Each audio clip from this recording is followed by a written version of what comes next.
எங்கள் அன்பின் தேவனாகிய கர்த்தாவே, இந்த காலை வேளையில் உடைய சமூகத்திற்கு கடந்து வந்து உடைய வார்த்தைகளை நாங்கள் தியானிக்க இருக்கிறோம்.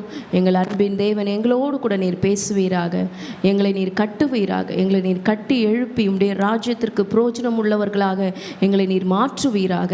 தேவனாகிய கர்த்தருடைய வசனம் புறப்பட்டு வந்து எங்களுடைய ஆவியை உயிர்ப்பிக்கட்டும், எங்களுடைய வாழ்க்கையை கட்டட்டும். அப்பா, இதோ உங்களுடைய கரங்களில் எங்களை ஒப்புக் கொடுக்கிறோம், இந்த நேரத்தை ஒப்புக் கொடுக்கிறோம். இயேசுவின் ரத்தம் ஜெயம், இயேசுவின் நாமத்தில் பிதாவே, ஆமென், ஆமென், ஆமென். கர்த்தர் தாமே உங்களை ஆசீர்வதிப்பாராக. நாம் தயவுசெய்து அமரலாம். இன்றைக்கும் நாம் 2 நாளாகமத்தின் புஸ்தகம் 29ஆம் அதிகாரத்தை நம்ம தியானிக்கிறோம். இந்த 29ஆம் அதிகாரத்திற்கு நம்ம ஒரு தலைப்பு கொடுக்கலாம், restoration brings revival. Restoration brings revival, மறுசீரமைப்பு எழுப்புதலை கொண்டு வரும். இந்த ரிஸ்டோரேஷன் என்றால், மறுசீரமைப்பு என்றால் என்ன? ஏற்கனவே ஏதோ ஒரு பொருள் இருக்கிறது, அந்த பொருளானது அது பாழாக கிடந்து அது பழையதாக மாறிட்டுருக்கு. அதை மறுபடியும் எடுத்து அதனுடைய நிலைமைக்கு, பழைய நிலைமைக்கு, அதன் முதல்ல இருக்கும் பொழுது எப்படி பர்ஃபெக்டாக இருந்ததோ அதை மறுபடியும் அதோடைய பழைய நிலைமைக்கு கொண்டு வர அந்த ப்ராசஸோட பேர் தான் ரிஸ்டோரேஷன். பல வேளைகளில் தேவனாகிய கர்த்தர் நம்முடைய வாழ்க்கையில் ரிஸ்டோரேஷனை அவர் அனுமதிப்பார். நம்முடைய பழைய வாழ்க்கை, நம்முடைய பழைய காரியங்கள்லேருந்து தேவனாகிய கர்த்தர் நம்மை மீட்டு எடுத்து நம்மை ஒரு புதிய சிருஷ்டியாக மாற்றி இருக்கிறார். கர்த்தருடைய நாமத்திற்கு மகிமை உண்டாவதாக. Restoration brings revival. இந்த அதிகாரத்தை நாம் 2 பாகமாக பிரித்து கொள்ளலாம். அதாவது 1ஆம் வசனத்தில் இருந்து 19ஆம் வசனம் வரைக்கும் நம்ம ஒரு பாகமாகவும், 20ஆம் வசனத்திலிருந்து இவ்வதிகாரம் முடிய 2வது பாகமாகவும் பிரித்து கொள்ளலாம். 1ஆம் பாகத்திற்கு நம்ம கிளென்சிங் ஆஃப் த டெம்பிள் என்று நம்ம தலைப்பு கொடுக்கலாம். அதாவது ஆண்டவருடைய ஆலயத்தினுடைய சுத்திகரிப்பு என்று நம்ம தலைப்பு கொடுக்கலாம். 20ஆம் வசனத்திலிருந்து கர்த்தருடைய துதி எழும்பிற்று, the praise of the lord begins அப்படின்னு சொல்லி நம்ம தலைப்பு கொடுக்கலாம். இப்பொழுதும் இந்த அதிகாரத்திற்குள்ளே நாம் பிரவேசிப்பதற்கு முன்பாக கடந்த காலகட்டங்களில் இந்த யூதா தேசத்தில் என்ன நடந்தது என்கின்றதை நாம் பார்க்க போகிறோம். இந்த எசேக்கியாவுக்கு முன்பாக இருந்த அந்த ஆகாஸ் என்று சொன்னவனுடைய அந்த ராஜாவினுடைய காரியங்களை நாம் நேற்று தினத்தில் நம்ம பார்த்தோம். அவன் சைல்டு சாக்ரிஃபைஸ், அதாவது தன்னுடைய குமாரரையும் அவன் தகித்து போட்டதை நம்ம பார்த்தோம், இன்னும் பள்ளத்தாக்கிலே. அதனால் அவன் மாத்திரமல்ல, அவனுடைய தேசமே பல அட்டாக், பல பிரச்சனைகளை அவங்க ஃபேஸ் பண்ணாங்க. அப்போ ஒரு லீடர் செய்கிற தவறு, ஒரு ராஜா செய்கிற தவறு, ஒரு தலைவனுடைய தவறு அவனை மாத்திரமல்ல, அந்த முழு தேசத்தையும் அது பாதிப்புக்குள்ளாக மாற்றுகிறது. கர்த்தரை தொழுது கொள்ள வேண்டிய இவன், ஆண்டவரை நோக்கி பார்க்க வேண்டிய இவன், பாகாலை மோலைக்கையும் வணங்க ஆரம்பித்தான். நம்முடைய ராஜாக்களுடைய வரலாற்றில் பார்க்கும் பொழுது மனாசே, ஆகாஸ், அதே மாதிரி சாலமன், இவங்க எல்லாருமே விக்கிரகங்களை அதிகமாக வழிபட்ட ராஜாக்களாக நம்ம பார்க்கிறோம். அப்போ விக்கிரகங்களை வழிபடும் பொழுது என்ன நடக்கும் என்றால், அந்த தேசம் தீட்டுப்பட்டு போகும். விக்கிரகங்களை அந்த இடத்துல வைக்கும் பொழுது என்ன நடக்குது? ஸ்பிரிச்சுவல் ரியால்மில், ஆவிக்குரிய உலகத்தில் என்ன நடக்குதுன்னா, இந்த ஏரியாவோட கண்ட்ரோலை நீ எடுத்துக்கோ என்கிற மாதிரி அந்த சிலை அந்த இடத்துல வரும்பொழுது அது கண்ட்ரோல் பண்ணுது. அந்த சிலைக்கு கண் இருந்தும் அது காணாது, காது இருந்தும் அது கேட்காது. ஆனால் அவைகளுக்குள்ளே இருந்து கிரியை செய்கிற சத்ருனுடைய கிரியைகள், அந்தகார லோகாதிபதிகள், பொல்லாத ஆவிகளின் சேனைகள் மூலமாக அந்த ஏரியாவுடைய ஸ்பிரிச்சுவல் ரியால்மை, ஆவிக்குரிய உலகத்தை அது தன்னுடைய கண்ட்ரோலில் வைத்திருக்கிறது. இப்போ இந்த ஆகாசை குறித்து நம்ம பார்க்கும் பொழுது, இவனுடைய காலகட்டத்தில் தான் குமாரர்கள், அதுக்கப்புறமா பெண்கள், இவர்கள் எல்லாரையுமே என்ன செய்கிறார்கள் என்றால் கேப்சர் பண்ணிட்டு போயிட்டாங்க, சிறைப்பிடிக்கப்பட்டு போனார்கள். ஆனாலும் கர்த்தருடைய தீர்க்கதரிசி ஆகிய ஓதேத் வந்து அவருக்கு சரியான நேரத்தில் அட்வைஸ் பண்ணுறாரு. ஆனாலும் கூட அவனுடைய மனம் திரும்பவில்லை. எப்பொழுது நமக்குள்ள ஒரு ஆசீர்வாதம் வரும், எப்பொழுது தேசத்திற்கு ஒரு ஆசீர்வாதம் வரும் என்றால், when the repentance process is begin, எப்பொழுது மனம் திரும்புதலின் காரியம் ஆரம்பிக்குதோ தொடங்குகிறதோ அங்கேருந்து தான் ஆசீர்வாதம் அந்த இடத்துக்கு பிரவேசிக்குது. ஈவன் மனிதர்கள் மேலே ரொம்ப அதிகமாக சார்ந்துட்டான். அதாவது சீரியா ராஜா என்று அவர்கள் மீதெல்லாம் சார்ந்து விட்டான்.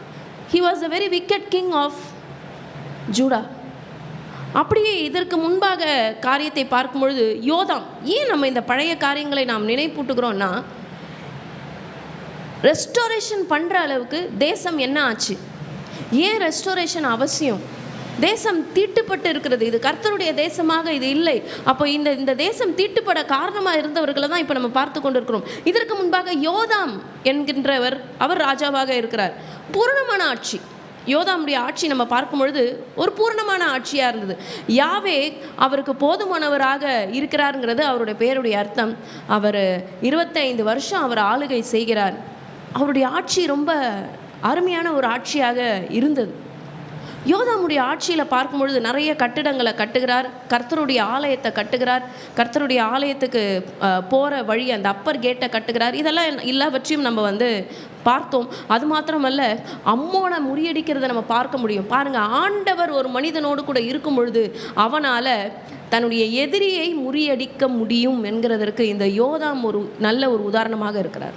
அந்த அம்மோன் இவர்களுக்கு பல தாளந்து வெள்ளியையும் வார்கோதுமையையும் பல களம் கோதுமையையும் வார்கோதுமையும் அவர்கள் கொடுக்கிறார்கள். So we have strength when we have communion with God. நமக்குள்ள அந்த போல்ட்னஸ் எப்போ வரும், நமக்குள்ள அந்த பலன் எப்போ வரும், நமக்குள்ள அந்த திடன் எப்போ வரும், எப்படி அந்த தைரியம் வரும், நம்ம ஆண்டவரோடு கூட உறவில் இருக்கும் பொழுது. நம்ம சிலுவையை பார்க்கும் பொழுதே, சிலுவையுடைய தோற்றம் நம்ம பார்க்கும் பொழுது செங்குத்தாக ஒரு கொம்பு இருக்குது, இப்படி ஒரு கொம்பு இருக்கிறது அல்லவா. அப்போ நமக்கும் தேவனுக்கும் இருக்கிற ரிலேஷன்ஷிப் ரொம்ப லாங்காக இருக்கணும், ரொம்ப அதிகமாக இருக்கணும். நமக்கும் மற்றவங்களுக்கும் இருக்கிற உறவை விட நமக்கும் ஆண்டவருக்கும் இருக்கிற உறவு ரொம்ப அதிகமாக ஆழமாக இருக்கும் பொழுது தான், அதுவும் குறிப்பாக தலைமையினுடைய பொறுப்பில் இருக்கிறவர்களுக்கு இன்னும் அதிகமாக இருக்க வேண்டும்.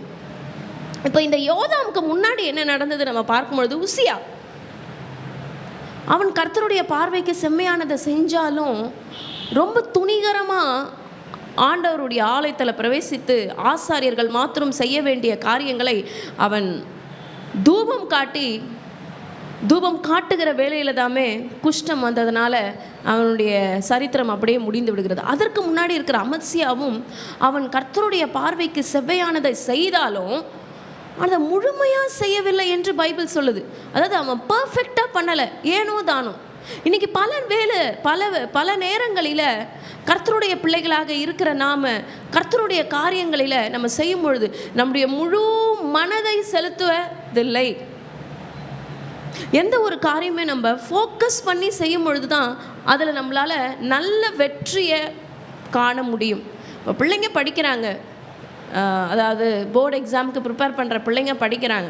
எந்த ஒரு பிள்ளை தியாகம் செய்து, எந்த ஒரு சோஷியல் மீடியாவும் எனக்கு வேண்டாம், எந்த ஒரு காரியமும் வேண்டாம்னு எல்லாத்தையும் விட்டு விலக்கி தன்னை தனிமைப்படுத்தி உட்காந்து ஆண்டவருடைய பாதத்தில் உட்காந்து ஜெபம் பண்ணிட்டு நல்லா படிக்கிற பிள்ளைங்களால் ஷைன் பண்ண முடியுது. அப்போ மீதி பேரால் பண்ண முடியல. அப்போ when we commune with the God, ஆண்டவரோடுக்கும் நமக்கும் அந்த உறவு பலமாக இருக்கும் பொழுது ஆண்டவர் நம்மை கொண்டு பெரிய காரியங்களை செய்வார். இந்த 29வது அதிகாரத்தில் இந்த எசேக்கியா என்கிறவர் யாருடைய குமாரனாக இருக்கிறார் என்றால், நம்ம நேற்றைக்கு பார்த்தோம், அந்த ஆகாஸ் அவனுடைய குமாரனாக இருக்கிறார். தன்னுடைய தகப்பன் சரியான நிலைமையில் ஆண்டவரை வைக்கவில்லை, தன்னுடைய தகப்பன் சரியான வழியில் நடக்கவில்லை. ஆனாலும் இந்த எசேக்கியா ராஜாவை குறித்து வேதம் சொல்லுகிறது, 25ஆம் வயதில் ராஜாவாகி 29 வருஷம் எருசலேமில் அவன் அரசாண்டதாகவும் சகரியாவின் குமாரத்தியாகிய அவனுடைய தாயின் பேர் அபியாள் என்றும் குறிப்பிடப்பட்டு இருக்கிறது. எசேக்கியா ராஜா என்று நம்ம கேள்விப்படும் பொழுதே எப்படி அவர் ஆண்டவர்கிட்ட தன்னுடைய ஜீவனை கேட்டு பெற்றுக்கொண்டதை குறித்த காரியம் தான் நமக்கு ஸ்ட்ரைக் அவுட் ஆகும். 2ஆம் வசனம் சொல்லுகிறது, தன் தகப்பனாகிய தாவீது செய்தபடியெல்லாம் கர்த்தரின் பார்வைக்கு செம்மையானதை செய்தான். எல்லாவற்றுக்கும் ஒரு பெஞ்ச் மார்க் என்றால் அவங்கள பார்த்து இவங்கள மாதிரி நம்ம இருக்கணும் அப்படின்னு சொல்கிறவங்க பேர் தான் நம்ம பெஞ்ச் மார்க்குன்னு சொல்லுவோம். இந்த இடத்துல எல்லா ராஜாக்களுக்கும் ஒரு பெஞ்ச் மார்க்காக இருக்கிறது யார் என்றால் தாவீது ராஜா. தன் தகப்பனாகிய தாவீது செய்தபடியெல்லாம் கர்த்தரின் பார்வைக்கு செம்மையானதை செய்தான். அப்போ கர்த்தர் எதிர்பார்க்கிற ஒரு காரியம் என்ன? ராஜாவாக இருக்கிறவன், தலைவனாக இருக்கிறவன், குடும்ப தலைவரோ இல்லை குடும்ப தலைவியோ அல்லது குடும்பத்தில் மூத்தவர்களாக இருக்கிறீங்களோ, கர்த்தருடைய பார்வைக்கு செம்மையானதை செய்ய வேண்டும். Always do right in the sight of the lord. நம்ம எப்பொழுதுமே 2 கண்கள் பார்த்து கொண்டே இருக்கிறதுங்கிறத நம்மளுடைய நினைவில் நாம் கொள்ள வேண்டும். இப்போ நிறைய இடங்களில், நிறைய இன்ஸ்டிடியூஷன்ஸில், ஆர்கனைசேஷன்ஸில் நம்ம பார்க்குறோம், சிசிடிவி ஃபிக்ஸ் பண்ணியிருக்காங்க. இந்த பகுதி சிசிடிவி கண்காணிப்புக்கு உட்பட்டு இருக்கிறது. அப்போ அந்த இடத்துல போகும்பொழுதே நம்மளுடைய மைண்ட் செட்டே மாறுது, நம்மளோட ஆட்டிடியூடே மாறுது. என்ன யோசிக்கிறோம்? நம்மளை யாரோ பார்த்துட்டே இருக்காங்க, நம்ம கேர்ஃபுல்லாக இருக்கணும். பிள்ளைங்க கிட்ட கூட சொல்லுவோம், சிசிடிவி வச்சுருக்காங்க, கேர்ஃபுல்லாக இரு, எந்த சேட்டையும் பண்ணாத அப்படின்னு சொல்கிறோம். ஆனால் இந்த உலகம் முழுவதும் சிசிடிவி ஃபிக்ஸ் பண்ணப்பட்டிருக்கிறது. ஆண்டவருடைய கண்கள் நம்மை பார்த்து கொண்டிருக்கிறது. ஆண்டவருடைய கண்களுக்கு முன்பாக, கர்த்தருடைய பார்வைக்கு முன்பாக செம்மையானதை செய்தான் என்ற ஒரு சர்டிஃபிகேட்டை எசேக்கியா ராஜாக்கு இந்த வேத புஸ்தகம் கொடுக்கிறது. அடுத்த வசனம் பார்க்கும் பொழுது, தன் ராஜ்யபாரத்தில் 1ஆம் வருஷம் 1ஆம் தேதியிலே கர்த்தருடைய ஆலயத்தின் கதவுகளை திறந்து அவைகளை பழுது பார்த்து. ஏன் இத்தனை நாள் என்ன நடந்தது? இந்த ஆகாஸ் என்ன பண்ணி கொண்டிருந்தான்? கர்த்தர் அவனை அந்த ஸ்தானத்தில் வைத்தார். அவன் என்ன செய்து கொண்டிருந்தான்? கர்த்தருடைய எல்லா காரியங்களையும் விட்டு விட்டான். பாகாலை வழிபட போயிட்டான், மோலோக வழிபட போயிட்டான். அதற்கு பின்பாக பிள்ளைகளை தகனித்து போட்டுட்டான். அந்த அந்நிய விக்கிரகங்களுக்கு போய் தூபம் காட்டுறான். அப்போ கர்த்தருடைய ஆலயமானது சிதலம் அடைந்து போயிருக்கிறது. எனவே எந்த பிரச்சனை, எந்த இடத்துல பிரச்சனை ஸ்டார்ட் ஆச்சோ, எந்த இடத்துல அந்த ப்ராப்ளமோட அந்த பர்டிகுலர் பாயிண்ட் என்னங்கிறது நமக்கு தெரியணும். ஏன் இந்த தேசம் சபிக்கப்பட்டிருக்கிறது? ஏன் இந்த தேசம் சிறைப்பிடிக்கப்பட்டு போயிருக்கிறது? ஏன் இந்த தேசத்தில் அட்டாக் மேலே அட்டாக் வருது? He found out the solution. அவர் என்ன சொல்யூஷன் கண்டுபிடித்தாரு? கர்த்தருடைய ஆலயத்தை நான் ரிஸ்டோர் பண்ணுவேன், ஆண்டவருடைய ஆலயத்தை நான் பழையபடி திருப்புவேன் என்று அவன் ராஜ்யபாரத்து 1ஆம் மாதத்தில் கர்த்தருடைய ஆலயத்தின் கதவுகளை திறந்து அவைகளை பழுது பார்த்து ஆசாரியரையும் லேவியரையும் அழைத்து அவர்களை கிழக்கு வீதியிலே கூடி வர செய்து. அப்போ இவ்வளோ நாள் இந்த ஆசாரியர்களும் இந்த லேவியர்களும் என்ன பண்ணிட்டு இருந்தாங்க என்று பார்க்கும் பொழுது, தலைமையில் இருக்கிற அந்த ராஜா அவங்கள அந்த வேலையெல்லாம் செய்ய விடலை. அதனால தான் நம்ம மேலே இருக்கிறவர்களுக்காக நம்ம ஜெபிக்க வேண்டும், நம்ம மேலே ஆளுகை செய்கிறவர்களுக்காக ஜெபிக்க வேண்டும். அவர்கள் நடுநிலையில் நின்று ஆட்சி செய்ய வேண்டும். அவர்கள் கர்த்தருக்கு பயப்படுகிறவர்களாக இருக்க வேண்டும். இல்லை என்றால் இந்த ஆலயத்தினுடைய நிலைமையை பாருங்கள். அவன் ஆக்டிவேட் பண்ணலை, அவன் தன்னுடைய ஸ்தானத்தில் நின்று செய்ய வேண்டிய காரியங்களை செய்யலை. ஆனால் இந்த இடத்துல நம்ம எசேக்கியாவை பார்க்குறோம். He shouldered the responsibility. அந்த பொறுப்பை அவன் எடுத்துக்கொண்டான். நம்ம நிறைய வேலைகளில் பார்க்குறோம், எப்படி இவங்களுக்கு மாத்திரம் இவ்வளோ சின்ன வயதில் இப்படி ஒரு உயர்வை வந்திருக்கு? Because they shouldering the responsibility. அந்த பொறுப்பை கையில் எடுக்கிறவர்களுக்கு தேவன் அந்த ஸ்தானத்தை கொடுக்கிறார். அந்த பொறுப்பை கையில் எடுக்கிறவர்களுக்கு தேவன் அந்த ஸ்தானத்தை கொடுக்கிறார். ஆண்டவர் இருதயத்தை பார்க்கிறார். ஆசாரியரை லேவியரை வரவழைத்து அந்த கிழக்கு வீதியில் குடிவர செய்து அவர்களை நோக்கி என்ன சொல்லுகிறார்? லேவியரை கேளுங்கள், நீங்கள் இப்பொழுது உங்களை பரிசுத்தம் பண்ணிக்கணும். He want the Levites to be sanctified. இவ்வளோ நாள் என்ன பண்ணிட்டு இருந்தாங்க நமக்கு தெரியல. அப்போ கர்த்தருடைய ஆலயத்துக்குள்ள வேலைகளை செய்வதற்கு முன்பாக ஒரு ராஜா அவர்களுக்கு என்ன கட்டளை கொடுக்குறான் பாருங்க. நீங்கள் முதல்ல உங்களை பரிசுத்தம் பண்ணிக்கொள்ளுங்கள், உங்களை பரிசுத்தம் பண்ணுங்க. உங்கள் பிதாக்களின் தேவனாகிய கர்த்தருடைய ஆலயத்தை பரிசுத்தம் பண்ணி அசுத்தமானதை பரிசுத்த ஸ்தலத்திலிருந்து வெளியே கொண்டு போங்கள் என்று அந்த ஸ்தானத்தில் நின்று எசேக்கியா ராஜா ஒரு அருமையான ஒரு முடிவை, டிசிஷனை எடுக்கிறார். அப்போ இந்த நேரத்திலிருந்து தான் என்ன நடக்குதுன்னா, த ரிஸ்டோரேஷன் பிரிங்ஸ் ரிவைவல். மறுசீரமைப்பு, ஆண்டவருடைய ஆலயத்தினுடைய மறுசீரமைப்பு பணி ஆரம்பிக்கும் பொழுது என்ன நடக்குதுன்னா, ஸ்பிரிச்சுவல் ரியால்மில், ஆவிக்குரிய உலகத்தில் பல மாற்றங்கள் ஏற்பட துவங்குகிறது. முதல்ல இந்த ஆசாரியர்கள் தங்களை பரிசுத்தம் பண்ணிக்கொண்டு என்கின்ற வார்த்தையை நம்ம பார்க்கும் பொழுது, தங்களுடைய மேற்புறத்தை மாத்திரமல்ல உட்புறத்தையும் அவர்கள் பரிசுத்தம் பண்ணிக்கொள்ள வேண்டும். நம்முடைய தேவன் பரிசுத்தராக இருக்கிறது போல நாமும் பரிசுத்தமாக இருக்க வேண்டும் என்று அவர் விரும்புகிறார். ஸோ தங்களை பரிசுத்தம் பண்ணிக்கொண்டு அவர் சொல்லி இருக்கிற வார்த்தை பாருங்க, அசுத்தமானதை பரிசுத்த ஸ்தலத்திலிருந்து வெளியே கொண்டு போங்கள். All the defile things. நமக்கு தெரியும், நம்முடைய சரீரத்திலையும் சரி, அல்லது நம்முடைய வீடுகளிலும் சரி, அல்லது நம்மளுடைய ஆலயத்திலும் சரி, அசுத்தமானது, அவசியம் இல்லாதது, இதெல்லாம் கர்த்தருடைய சமூகத்தில், அவருடைய ஸ்தலத்தில் இருக்கவே கூடாது. ஆண்டவர் சொல்கிறாரு, நான் உலாவும் பொழுது உன்னுடைய பாளையத்தில் எந்த அசூசியும் இருக்கக்கூடாதுன்னு சொல்கிறார். ஏன்? அந்த அசுசி இருந்தால் பரிசுத்த ஆவியானவர் வரமாட்டார், ஆண்டவர் வரமாட்டார். அப்போ அசுத்தமானவைகள் வெளியே கொண்டு செல்லப்பட வேண்டும். நம்ம ஹீலிங் அண்ட் டெலிவரன்ஸ் பண்ணியிருக்கோம் பல மக்களுக்கு. அப்போ ஹீலிங் அண்ட் டெலிவரன்ஸ், அதாவது அவர்களுக்கு அந்த விடுதலையின் ஜெபத்தையும் சுகத்தின் ஜெபத்தை அவர்களுக்கு பண்ணும் பொழுது, அவர்களுடைய உள்ளான வாழ்க்கையினுடைய காரியங்கள் எல்லாவற்றையும் எடுத்து நம்ம எக்ஸ்போஸ் பண்ணி காமிச்சு அவங்களுக்கு ப்ரேயர் பண்ணி ஆண்டவருடைய விடுதலையை நம்ம பெற்றுக் கொடுத்து சுகத்தை பெற்றுக் கொடுத்த பிறகு அவர்கள் பரிசுத்தமாக மாறிடுறாங்க. அந்த பழையவைகள் எல்லாம் ஒழிந்து போயிடுது. அப்போ இதுக்கு முன்னாடி இருந்த அசுத்தங்கள் வெளியிலே கொண்டு வரப்பட வேண்டும். நம்முடைய நினைவுகளில் இருக்கிற அசுத்தமானாலும் சரி, இருதயத்தில் இருக்கிற அசுத்தமானாலும் சரி, ஃபிசிக்கலாக இருக்கிற அசுத்தங்கள் ஆனாலும் சரி, அது வெளியிலே கொண்டு போக வேண்டும். அப்பொழுது தான் என்ன நடக்கும் அப்படின்னா, ஆண்டவர் உட்பிரவேசிப்பார். 6ஆம் வசனம் சொல்லுது, நம்முடைய பிதாக்கள் துரோகம் பண்ணி நம்முடைய தேவனாகிய கர்த்தரின் பார்வைக்கு பொல்லாப்பானதை செய்து அவரை விட்டு விலகி தங்கள் முகங்களை கர்த்தருடைய வாசஸ்தலத்தை விட்டு திறப்பி அதற்கு முதுகை காட்டினார்கள். இப்போ இவ்வளோ அந்த இன்ட்ரோடக்ஷன் நம்ம கேட்டும்போது நமக்கு தெரிஞ்சிச்சு யார் என்னென்ன காரியங்களை ஆண்டவருடைய பார்வைக்கு விரோதமாக செய்தார்கள். இந்த இடத்துல எசேக்கியா அந்த பொறுப்பை தன்னுடைய தோள்களில் மேலே, நான் பண்ணல, எனக்கும் இதுக்கும் சம்பந்தம் இல்லை, நான் நல்லவன் தான், நான் கர்த்தருடைய காரியங்களை தேடுறேன், இல்லை, இதுக்கு முன்னாடி அவங்களுடைய பிதாக்கள் செய்த காரியத்தையும் அவன் தன்னுடைய தோள்கள் மீது எடுத்து வைத்து அதற்காக அவங்க ஆண்டவர்கிட்ட மன்னிப்பு கேட்க போகிறாங்க.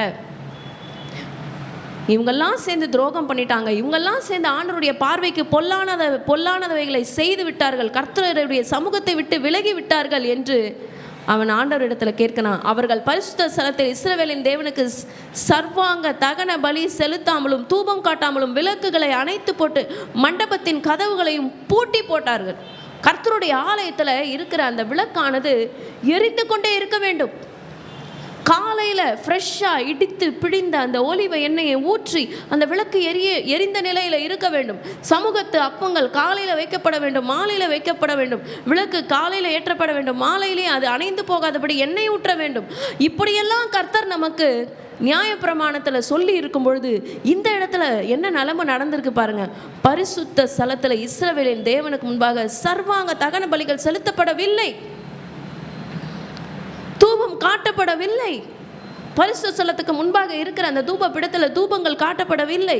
எல்லா விளக்குகளும் அணைத்து போடப்பட்டிருக்கிற இந்த சூழ்நிலையில் அது மாத்திரமல்ல பாருங்க, மண்டபத்தின் கதவுகளும் பூட்டப்பட்டு இருக்கிறது.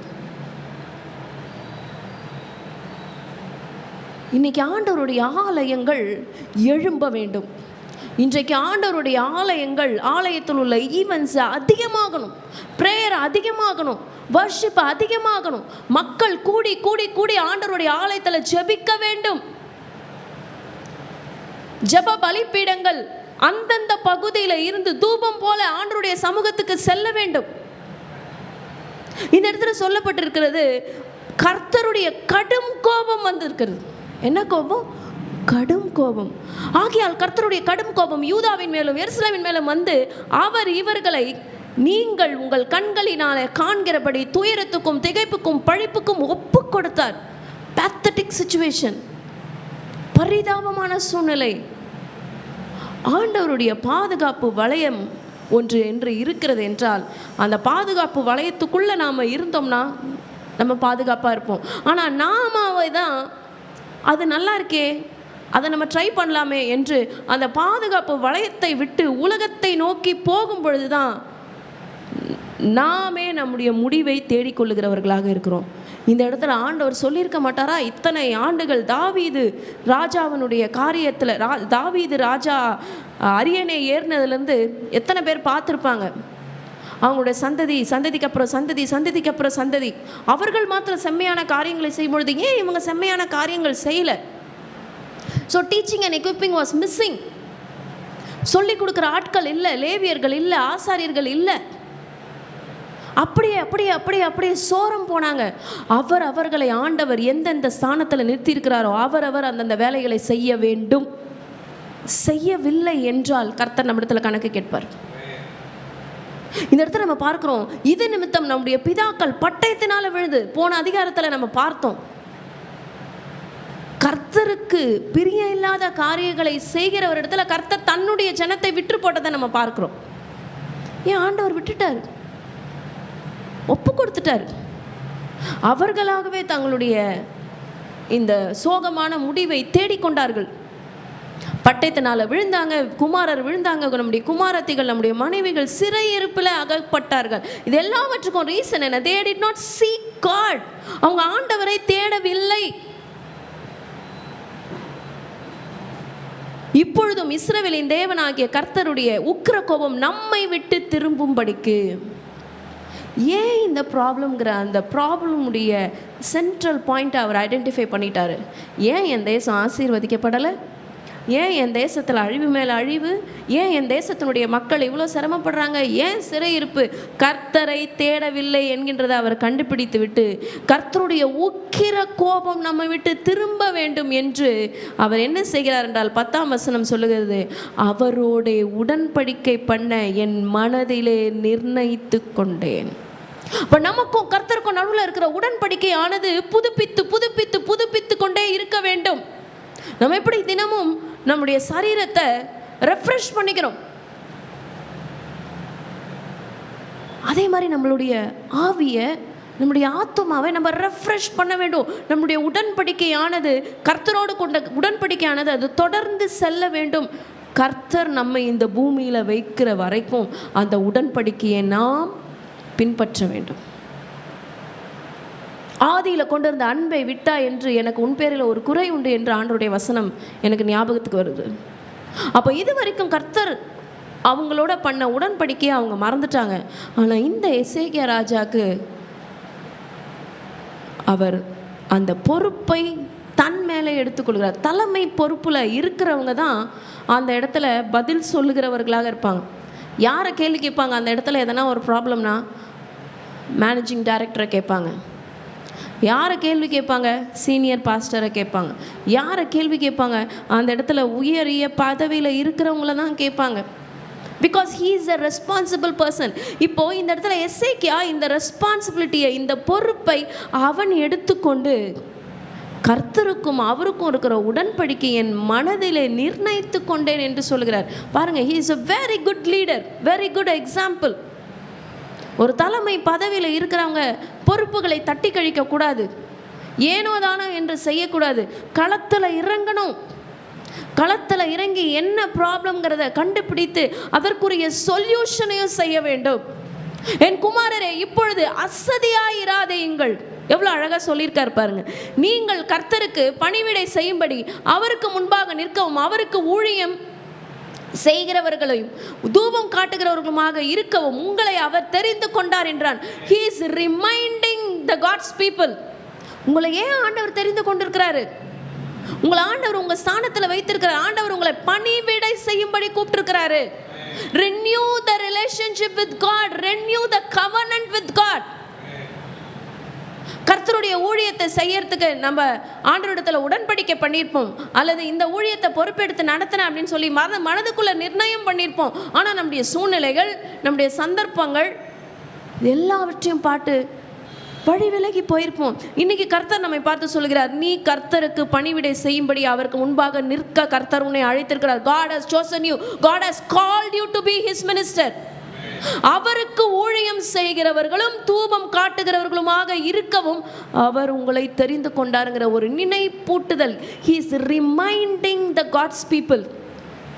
அப்போ பாருங்க, கோகாத் புத்திரர் என்ன பண்ணுறாங்க? அமாசாயின் குமாரன் ஆகிய மகாத்தும், அசரியாவின் குமாரன் யோவேலும், ரெமாரின் புத்திரரில் அப்தியின் குமாரன் சீகிம், கீசும், எகவேலின் குமாரன் அசரியாவும், கெர்சோனியரில் சிம்மாவின் குமாரன் யோவாக்கும், யோவாக்கின் குமாரன் ஏதேனும், எலிச்சாப்பான் புத்திரரில் சிம்ரியும் ஏயலும், ஆசாப்பின் புத்திரரில் சகரியாவும், மத்தனியாவும், ஏமானின் புத்திரரில் எகியலும், சிமியையும், எத்துனின் புத்திரரில் செமாயாவும், முசியலும் என்னும் லேவியர் எழும்பி ஒரு ராஜா அவன் ஸ்தானத்தில் அவன் நிற்கும் பொழுது, கர்த்தருக்கு பயப்படுகிற பயத்தில் அவன் நிற்கும் பொழுது பாருங்க, கர்த்தருடைய ஊழியக்காரர்களுக்குள்ள ஒரு ரிவைவல் வருது, ஒரு எழுப்புதல் வருது. இவ்வளோ நாள் இல்லை.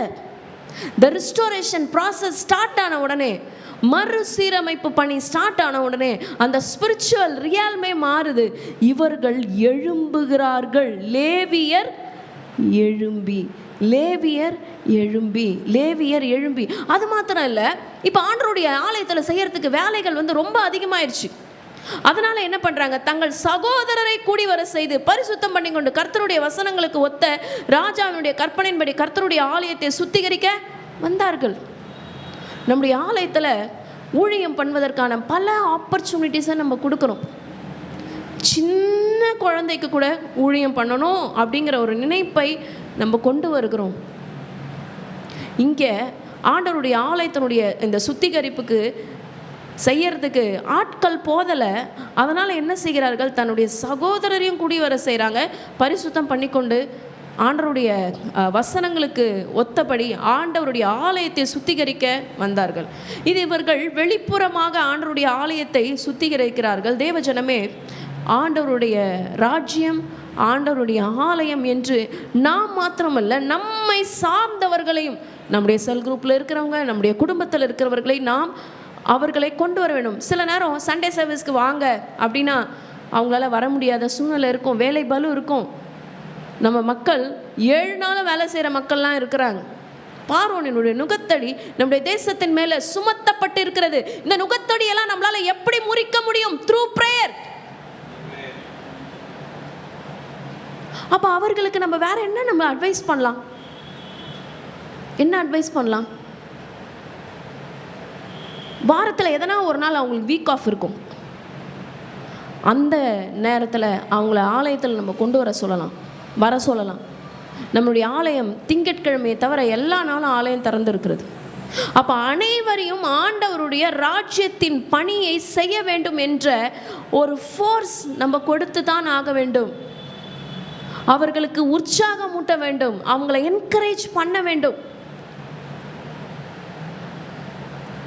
தேவனாகிய கர்த்தர் நம்முடைய கரங்களில் பொறுப்பை கொடுத்திருக்கிறார். அந்த பொறுப்பை நாம் கையில் எடுக்க வேண்டும். Break the concrete responsibility mindset. Concrete ரெஸ்பான்சிபிலிட்டினா உங்களுக்கு ஒரு எக்ஸாம்பிள் சொல்கிறேன், கேளுங்க.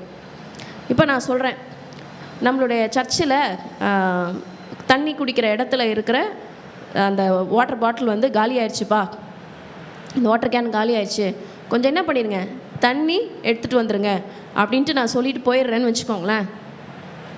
யாரோ ஒருத்தவங்க செய்கிறாங்க, தண்ணி எடுத்துகிட்டு தானே வர சொன்னீங்க, தண்ணி எடுத்துகிட்டு வந்துட்டேனே, வச்சுட்டேனே, போயிட்டேனே. இதுதான் கான்க்ரீட் ரெஸ்பான்சிபிலிட்டி. நீங்கள் கொண்டு வர சொன்னீங்க, கொண்டு வந்தேன், வச்சுட்டேன், போயிட்டேன். But what is walking beyond the mile stone? அதை ஓப்பன் பண்ணி எடுத்து உள்ளே ஊற்றி அந்த வாட்டர் பபுல்லாம் இல்லாமல் தண்ணி கரெக்டாக அந்த டேப்பில் ஃப்ளோ ஆகுதான்னு பார்க்கறது தான் ரியல் ரெஸ்பான்சிபிலிட்டி. பல நேரத்தில் ஊழியமில் நம்ம கான்க்ரீட் ரெஸ்பான்சிபிலிட்டியோடு தான் இருக்கணும். அதை முடிச்சிட்டேன், நாம் அதை முடிச்சிட்டேன். இல்லை மக்களே, இல்லை தேவஜனமே, இல்லை. we need to walk beyond the milestone. நமக்கு கொடுக்கப்பட்ட காரியத்தை விட இன்னும் எக்ஸ்ட்ரா நம்முடைய வேலை ஸ்தலத்தில் அல்லது உலகத்தில் நம்ம போகும்பொழுது வாக்கிங் பியாண்ட் த மைல்ஸ்டோன் பீப்புளுக்கு தான் என்ன கொடுக்குறாங்கன்னா இன்சென்டிவ்ஸ் கொடுப்பாங்க, அப்புறமா ப்ரொமோஷன்ஸ் கொடுப்பாங்க. ஆனால் அந்த ப்ரொமோஷனோ அல்லது அந்த இன்சென்டிவோ வச்சு எங்கே போக முடியாது. அதெல்லாம் நமக்கு தேவராஜ்யத்துக்கு ஒரு பிரயோஜனப்படாது. ஆனால் கர்த்தருக்காக நாம் என்ன செய்கிறோமோ அதுதான் நம்ம கூட வரப்போகுது.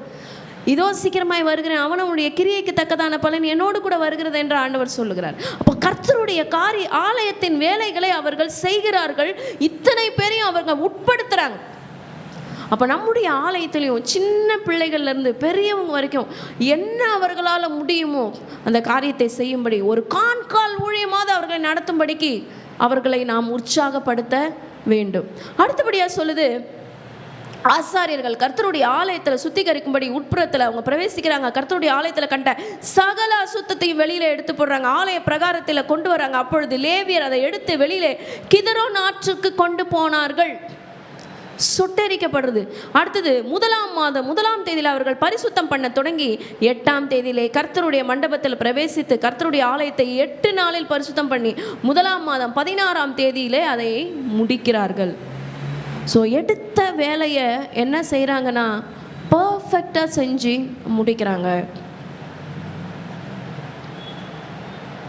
அவர்கள் ராஜாவாகிய எசேக்கியா அவனிடத்தில் போய், நாங்கள் கர்த்தருடைய ஆலயத்தையும் சர்வாங்க தகன பலிபீடத்தையும் அவருடைய சகல பனிமுட்டுகளையும் சமூக தப்பங்களின் மேஜைகளையும் அதன் சகல பனிமுட்டுகளையும் சுத்திகரித்து ராஜாவாகிய ஆகாஸ் அரசாளும் பொழுது தம்முடைய பாதகத்தினால் எரிந்து போட்ட சகல பனிமுட்டுகளையும் முஸ்திபாகி பரிசுத்தம் பண்ணினோம். இதோ அவைகள் கர்த்தரின் ஆலயத்திற்கு முன்பாக இருக்கிறது என்றார்கள். இந்த இடத்துல இந்த ஆகாஸ் என்று சொல்லப்படுகிற ஆண்டவருடைய ராஜ்யத்துக்கு விரோதமாக செயல்பட்ட அந்த ஈவில் கிங்கு, அவன் அரசாளும் பொழுது என்னெல்லாம் காரியங்கள் நடந்ததோ அவன் வெளியில் போட்டதை எல்லாவற்றையும் எடுத்து அதை பரிசுத்தம் பண்ணி அதை அந்தந்த ஸ்தானத்தில் அவர்கள் வைக்கிறார்கள். அது மாத்திரம் இல்லை, எசேக்கியா காலமே எழுந்துக்கிறாரா, நகரத்தின் பிரபுக்களை கூட்டிக் கொண்டு கர்த்தரின் ஆலயத்திற்கு போனான்ங்கிறத பார்க்கும்பொழுது முதல்ல அந்த கம்ப்ளீஷன் ஆஃப் த சாங்டிஃபிகேஷன் எல்லாம் பரிசுத்தம் பண்ணுற அந்த ப்ராசஸ்லாம் முடிந்த பிறகு 20ஆம் வசனத்திலேருந்து அதிகாரம் முடிய நம்ம பார்க்கும்பொழுது என்ன நடக்குதுன்னா, இவங்கெல்லாம் சேர்ந்து ஆண்டவரை ப்ரைஸ் பண்ணுறதுக்கு துதிக்கிறதுக்கு கடந்து போகிறாங்க. இப்போது அந்த இடத்தினுடைய வெளிப்புற சுத்தம் முடிஞ்சிருச்சு. இப்போது என்ன நடக்குதுன்னா, அந்த இடத்தினுடைய ஆவிக்குரிய ரீதியான ப்ராசஸ் ஸ்டார்ட் ஆகுது. ஆவிக்குரிய ரீதியாக நாம் ஜெபிக்கும் பொழுது, துதிக்கும் பொழுது அந்த ஸ்பிரிச்சுவல் ரியால்ம் மாறும். அப்போ இவ்வளோ நாள் சிறைப்பட்டு போன மக்களுடைய நிலைமை, இவ்வளோ நாள் அடிமைப்பட்டிருந்த அந்த நிலைமை, இது எல்லாம் மாறப்போகிறது இவர்கள்லாம் எழும்பி துதிக்கும் பொழுது. இந்த இடத்துல எசேக்கியா ராஜாவை குறித்து சொல்லப்பட்டிருக்குது, காலமே எழுந்து நகரத்தின் பிரபுக்களை கூட்டிக் கொண்டு கர்த்தருடைய ஆலயத்துக்கு போனார். அப்போ அவர் தனியாக செல்லலை பாருங்க. he encouraged many people along with him. அப்போ நாம் வரோம் அப்படின்னா நம்ம கூட நிறைய பேரை நம்ம ஆலயத்துக்கு கூட்டிக் கொண்டு வர வேண்டும். we need to encourage many people to come to the church, to the house of God. it is not that நான் மட்டும் வந்துச்சா போதும், இல்லை. நம்முடைய ஓஎம்ஆர் ஊழியத்துக்கு இன்றைக்கு சென்றிருக்கிறார்கள். ஓஎம்ஆருடைய அந்த களப்பணி நம்ம பார்க்கும் பொழுது வீடு வீடுக்கு சென்று அந்த பகுதியில் இருக்கிற மக்களை கூட்டிக் கொண்டு ஆலயத்துக்கு வர்றாங்க. அப்போ நாமும் இந்த பகுதியில் இருக்கிற நாமும் இந்த மாதிரியான காரியங்களை செய்ய வேண்டும். அடுத்த வசனம் நம்ம வாசிக்கும் பொழுது, ராஜ்ய பாரத்திற்காகவும் பரிசுத்த ஸ்தலத்திற்காகவும் யூதாவுக்காகவும் 7 காளைகளையும் 7 ஆட்டுக்கடாக்களையும் 7 ஆட்டிக்குட்டிகளையும் 7 வெள்ளாட்டுக்கடாக்களையும் பாவ நிவாரண பலியாக கொண்டு வந்தார்கள். அவைகளை கர்த்தருடைய பலிபீடத்தின் மேல் பலியிடுங்கள் என்று அவன் ஆசாரியனாகிய ஆரோன் புத்திரருக்கு சொன்னான். இப்போ முதல்ல என்ன நடக்குது, அவர் மனசில் முதல்ல ஆண்டவர்கிட்ட உடன்படிக்கை செய்கிறார். நம்ம பார்த்தோம் 10ஆம் வசனத்தினுடைய கடைசி பகுதியில் பார்த்தோம், அவரோடே உடன்படிக்கை பண்ண என் மனதிலே நிர்ணயித்து கொண்டேன் என்று நம்ம பார்த்தோம். அப்புறம் ஆலயத்தினுடைய காரியங்கள்லாம் அவங்க சுத்தம் பண்ணதை பார்த்தோம். இப்போ என்ன நடக்குதுன்னா, பாவ நிவாரண பலியை அவர்கள் செலுத்துகிறார்கள். ரத்தம் சிந்தப்பட வேண்டும். இத்தனை நாள் அசுத்தப்பட்டிருந்த தீட்டுப்பட்டிருந்த அந்த நிலமானது, சபிக்கப்பட்டிருந்த அந்த நிலமானது ஆசீர்வாதம் பெற வேண்டுமென்றால் பழைய ஏற்பாட்டின் காலத்தின்படி அவர்கள் பலி செலுத்துகிறார்கள். இப்போ நாம் அதை செய்ய வேண்டிய அவசியம் இல்லை. நாம் மனம் திரும்பி ஆண்டவரிடத்தில் வந்தாலே ஆண்டவருடைய இரக்கத்தை நம்மால் பெற முடியும். தன் பாவங்களை மறைக்கிறவன் வாழ்வடைய மாட்டான், அவைகளை அறிக்கை செய்து விட்டு விடுகிறவனோ இரக்கம் பெறுவான் என்று கர்த்தருடைய வசனம் சொல்லுகிறது. அப்போ இந்த காளைகளை, ஆட்டுக்குட்டிகளை, வெள்ளாட்டு கடாக்களை பாவ நிவாரண பலியாக அவர்கள் கொண்டு வருகிறார்கள். அந்த ஆசாரியர்களும் அந்த இரத்தத்தை பிடித்து பலிபீடத்தின் மேலே தெளித்தார்கள். ஆட்டுக்கட்டாக்களை அடித்து தெளித்தார்கள். ஆட்டுக்குட்டிகளையும் அவருடைய இரத்தத்தையும் பலிபீடத்தின் மேலே அவர்கள் தெளித்தார்கள். So the whole nation is under the process of cleansing. மொத்தமாக ரிஸ்டோர் பண்ணுறாரு. இப்போ பாருங்கள், ஆண்டவருடைய ஆலயமானது அந்த இடத்துல மலை மேலே வைக்கப்பட்ட பட்டணம் போல இருக்க வேண்டும். ஆண்டவருடைய காரியங்களை செய்து கொண்டே இருக்க வேண்டும். The church should not be locked. The church should not be shut down. The ministry should not be hold. நடந்து கொண்டே இருக்க வேண்டும், நடந்து கொண்டே இருக்க வேண்டும், நடந்து கொண்டே இருக்க வேண்டும். நம்மால் அந்த நமக்கு கொடுக்கப்பட்டிருக்க அந்த ஊழியத்தை நம்மால் ஒரு சில ரீசன்ஸ்னால் செய்ய முடியலன்னா ஒரு சப்ஸ்டியூட்டை போட்டாவது அந்த ஊழியம் தடைப்படாதபடிக்கு நடத்தி செல்ல வேண்டிய பொறுப்பு நம்மளுடைய ஷோல்டரில் இருக்குது. நம்முடைய தோள்கள் மீது அந்த கடமை இருக்கிறது. இந்த இடத்துல இஸ்ரவேல் அனைத்திற்காகவும் அவன் என்ன செய்கிறான் என்றால் தகன பலியும் பாவ நிவாரண பலியும் செலுத்துங்கள் என்று ராஜா சொல்லியிருக்கிறார். இப்போது எசேக்கியா அதெல்லாம் பாவம் செய்தாரா? இல்லை. அவர் ஆண்டவருடைய பார்வைக்கு முன்பாக செம்மையானதை செய்தார்னு சொல்லிட்டு பைபிள் சொல்லிடுச்சு. ஆனால் பாருங்கள், நிலம் சபிக்கப்பட்டிருக்கிறது. நிலத்தினுடைய சபிப்புக்கு காரணம் தன்னுடைய பிதாக்கள் செய்த அக்கிரமம், விக்கிரக ஆராதனை, அந்நிய தெய்வங்கள். அந்த ரெஸ்பான்சிபிலிட்டி அவர் தன்னுடைய தோள்கள் மீது எடுத்துக்கொண்டு அதற்காக அந்த பாவ நிவாரண பலியையும் அவர் செய்கிறத நம்மளால் பார்க்க முடிகிறது. 26ஆம் வசனம் சொல்லுது, அப்படியே லேவியர் தாவீதின் 25ஆம் வசனம் நம்ம வாசிக்கலாம். அவன் தாவீதும் ராஜாவின் ஞானதிஷ்டிக்காரனும் ஆகிய காத்தும் தீர்க்கதரிசி ஆகிய நாத்தானும் கற்பித்தபடியே. யாரெல்லாம்? 3 பேரை பற்றி சொல்லியிருக்காங்க. தாவீதும், ஞானதிஷ்டிக்காரன் ஆகிய காத்தும், தீர்க்கதரிசி ஆகிய நாத்தானும். இவங்கெல்லாம் என்ன சொல்லி கொடுத்துருக்காங்க பாருங்கள். அப்போ சொல்லி கொடுத்ததை இப்போ இவர் என்ன பண்ணுறாரு? நினைப்பூட்டுகிறார். கற்பித்தபடியே கைத்தாளங்களையும் தம்புருகளையும் சுரமண்டலங்களையும் வாசிக்கிற லேவியரை கர்த்தருடைய ஆலயத்தில் நிறுத்தினான். இப்படி செய்ய வேண்டும் என்கின்ற கற்பனை கர்த்தராலே அவருடைய தீர்க்கதரிசிகளை கொண்டு உண்டாயிருந்தது. அப்போ பிரைஸ், துதி சத்தமானது ஆலயத்திலிருந்து எழும்ப வேண்டும். துதிக்கிறவர்கள் ஆலயத்தில் அதிகமாக்க வேண்டும். நம்ம மாத்திரம் இல்லாமல் the next generation should be the worship leaders. நம்முடைய ஆலயத்தில் proclaim, pray and praise சொல்லிட்டு ஒரு ஈவெண்ட் அதை நம்ம ரெக்கார்ட் பண்ணுறோம். இந்த நிகழ்ச்சி மூலமாக அடுத்த தலைமுறையினுடைய லீடர்ஸை எழுப்புறதுக்கான நிகழ்ச்சி தான் இந்த நிகழ்ச்சி. அவங்க ஆண்டவருடைய வசனத்தை பற்றி பேசணும். ஒருவேளை அவங்க பேசுகிறது 2 வரியாக இருந்தாலும் இப்பொழுது அந்த ட்ரைனிங்கை நம்ம கொடுக்குறோம். ஆமென். அடுத்தபடியாக பிள்ளைங்க என்ன பண்ணுறாங்க? ப்ரேயர் பண்ணுறாங்க. நிறைய பேரை நம்ம பார்க்குறோம், 20 வருஷம் ஆகி 30 வருஷம் கிறிஸ்டியன் இல்லை பரம்பரை கிறிஸ்தவர்களாக இருப்பாங்க. ஆனால் ஆண்டவருக்காக ஒரு ப்ரேயர் அவங்களால என்ன பண்ண முடியலன்னா, பப்ளிக்கில் ப்ரேயர் பண்ண முடியல. ஒரு 10 பேர் முன்னாடி ஒரு ஜபத்தை அவங்களால ஏறெடுக்க முடியல. அவ்வளோ ஒரு தயக்கம், தெரியல. they were not taught. இப்போ நாம் நம்முடைய பிள்ளைகளை, அடுத்த ஜெனரேஷனை ஆண்டவருக்காக நாம் எழுப்ப வேண்டும். இது நம்மளுடைய தோள்கள் மீது இருக்கிற ஒரு கடமை.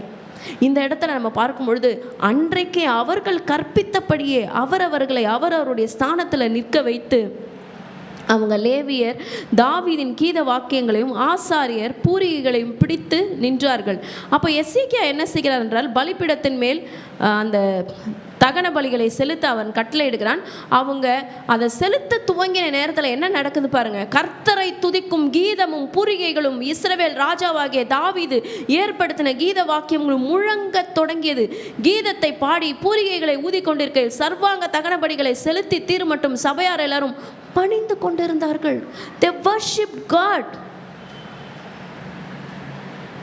அடுத்தது பலியிட்டு தீர்த்த போது ராஜாவும் அவனோடு இருந்த அனைவரும் தலை குனிந்து பணிந்து கொண்டார்கள். அப்ப கர்த்தரை வர்ஷிப் பண்றதுக்கு சொல்லி கொடுக்க வேண்டும், கர்த்தரை வர்ஷிப் பண்றதுக்கு என்கரேஜ் பண்ண வேண்டும். இது தேசம் முழுவதும் அவர் செய்திருக்கிறார். அப்போ ஆளுமையில் இருக்கிறவங்களுடைய இன்ஃப்ளூயன்ஸை நீங்கள் பார்க்குறீங்களா? ஆளுமையில் இருக்கிற அந்த மக்களுடைய செல்வாக்கை நம்மளால் இங்கே பார்க்க முடியுது. இந்த ராஜா ஆண்டவருக்கு பார்வைக்கு செம்மையானதை செய்ததுனால இவ்வளோ நாள் பூட்டி கிடந்த ஆலயத்தை அவர் என்ன பண்ணார்? 8 நாளில் ரெஸ்டோர் பண்ணிட்டார். நம்ம தானே படித்தோம். 8 நாளில் என்ன பண்ணிட்டாரு? மறுசீரமைப்பு. இதுதான் தலைவர்களுடைய செல்வாக்கு. அப்போ யோசித்து பாருங்க, கர்த்தருக்காக தலைவர்கள் எழும்பினார்கள் என்றால் அந்த தேசம் சீரமைக்கப்படும், எழுப்புதல் வரும்.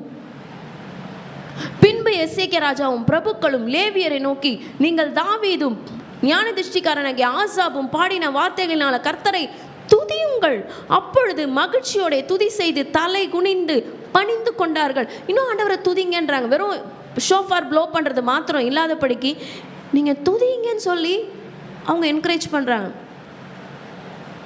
துதி ஏறெடுக்கப்படும் பொழுது ஆவிக்குரிய உலகத்தில் பெரிய மாற்றத்தை நம்மளால் பார்க்க முடியும். நம்ம கண்டு விசுவாசிக்கிறவர்கள் அல்ல, காணாமல் விசுவாசிக்கிறவர்கள். மனசஞ்சலம் இருக்கும் பொழுது, சந்தோஷம் இருக்கும் பொழுது, எந்த சூழ்நிலை இருக்கும் பொழுது கர்த்தரை நான் எக்காலத்திலும் ஸ்தோத்தரிப்பேன், அவர் துதி எப்பொழுதும் என் வாயில் இருக்கும் என்று தாவீது சொன்னாரே. அவரோட துதி நம்ம வீட்டில் இருந்துகிட்டே இருக்கணும். பல நேரத்தில் வீட்டில் ஒரு ஆர்கியூமெண்ட், ஒரு ஹீட்டான ஆர்கியூமெண்ட் ரைஸ் ஆகும் பொழுது இதெல்லாம் நம்ம எப்படி அவாய்ட் பண்ணுறது? நம்முடைய வீட்டில் காலையில் நீங்கள் எழும்பின உடனே 5:30லேருந்து 6:30 நமக்கு மார்னிங் ப்ரேயர் போதும். ரொம்ப ஆசீர்வாதமாக இருக்குது. அதில் சிலர் கலந்து கொள்ளுகிறாங்க, பலர் கலந்து கொள்கிறதே இல்லை. ப்ரேயர் கலந்துக்கோங்க. ஒருவேளை உங்களுக்கு ப்ரேயர் பண்ணுறதுக்கு ஹெசிடேஷனாக இருந்துச்சுன்னா கூட, இல்லை ஷையாக இருந்ததுன்னா கூட பரவாயில்ல, அந்த ஜப சத்தம் உங்கள் வீட்டில் ஒலிக்கட்டும். உங்கள் குழந்தைங்க காதில் அந்த ஜப சத்தம் போகட்டும். அடுத்து அந்த 6:30 முடிஞ்ச உடனே ஆண்டவருடைய துதி ஏதாவது ஒன்று வச்சு விடுங்க. ஆண்டவருடைய ஆராதனை ஒரு 1 hour worship, 2 hours worship, 1 hour ஃபுல்லாக வெறும் ஹல்லேலூயா மாத்திரம் சொல்லுகிற அந்த வர்ஷிப்லாம் இருக்குது. அதெல்லாம் உங்கள் வீட்டில் ஒலிக்கட்டுமே. அதை நீங்கள் செய்து பாருங்கள், உங்கள் வீட்டில் ஒரு பெரிய மாற்றத்தை நீங்கள் பார்ப்பீங்க. You will see a very great change. உங்கள் ரிலேஷன்ஷிப்புக்குள்ளே ஒரு பெரிய சேஞ்சை பார்ப்பீங்க, உங்கள் ஹெல்த்தில் ஒரு பெரிய சேஞ்சை பார்ப்பீங்க, உங்கள் ஃபினான்ஸில் ஒரு பெரிய சேஞ்சை பார்ப்பீங்க, ஆசீர்வாதத்தில் ஒரு பெரிய சேஞ்சை பார்ப்பீங்க. கர்த்தருடைய நாமம் உயர்த்தப்படும் பொழுது பெரிய மாற்றங்கள் நடக்கும். இந்த இடத்துல நம்ம பார்க்கிறோம், அவர்கள் எசேக்கியா அதன் பின்பு 36ஆம் வசனம் சொல்லுது, இப்பொழுதும் நீங்கள் கர்த்தருக்கென்று உங்களை பரிசுத்தம் பண்ணினீர்கள், ஆகையால் கிட்ட வந்து கர்த்தருடைய ஆலயத்திற்கு தகன பலிகளையும் ஸ்தோத்திர பலிகளையும் கொண்டு வாருங்கள் என்றான். அப்பொழுது சபையார் தகன பலிகளையும் ஸ்தோத்திர பலிகளையும் இஷ்டமுள்ளவர்கள் எல்லாம் சர்வாங்க தகன பலிகளையும் கொண்டு வந்தார்கள். இப்போ பாருங்க, பிரபுக்கள், லேவியர்கள், ஆசாரியர்கள், அடுத்த பார்த்தீங்கன்னா சபையார் வராங்க. த ஹோல் நேஷன் மொத்தமாக எசேக்கியா கூட்டி சேர்க்கிறார். இதுதான் ஒரு தலைவனுடைய செல்வாக்கு. நாம் நிச்சயமாக தலைவர்கள் ரட்சிக்கப்பட வேண்டும் என்று நாம் ஜெபிக்க வேண்டும். இது நம்ம தோள்கள் மீது விழுந்த ஒரு கடமையாக இருக்கிறது. இதில் குறிப்பிட்ட கணக்கெல்லாம் சொல்லியிருக்காங்க. 600 காளைகளும் 3000 மாடுகளும் பிரதிஷ்டையாக்கப்பட்டது.